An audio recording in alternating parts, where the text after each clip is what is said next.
ଆରେ ଆରେ ଏ କଣ ମା ତାରିଣୀ ଜଙ୍ଗଲ ମଧ୍ୟରେ ପଥର ପାଲଟି ଗଲେ। ବହୁ ବର୍ଷ ପୂର୍ବେ କେନ୍ଦୁଝରଗଡ଼ର ରାଜା ଗୋବିନ୍ଦ ଭଞ୍ଜ ଥିଲେ ମା ତାରିଣୀଙ୍କର ପରମ ଭକ୍ତ।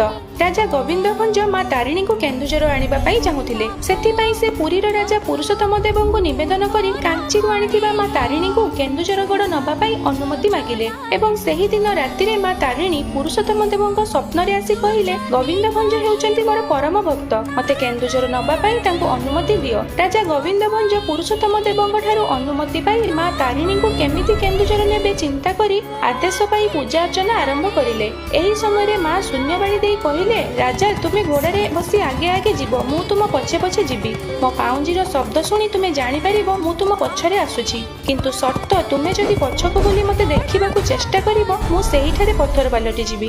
ଏହା ଶୁଣି ରାଜା ଗୋବିନ୍ଦ ଭଞ୍ଜ ମାଙ୍କ ଆଦେଶ ଅନୁସାରେ ଘୋଡ଼ାରେ ବସି ଆଗେ ଆଗେ ଚାଲିଲେ ଏବଂ ପଛରେ ମାଙ୍କର ପାଉଁଜି ଶବ୍ଦ ମଧ୍ୟ ଶୁଣି ପାରୁଥିଲେ।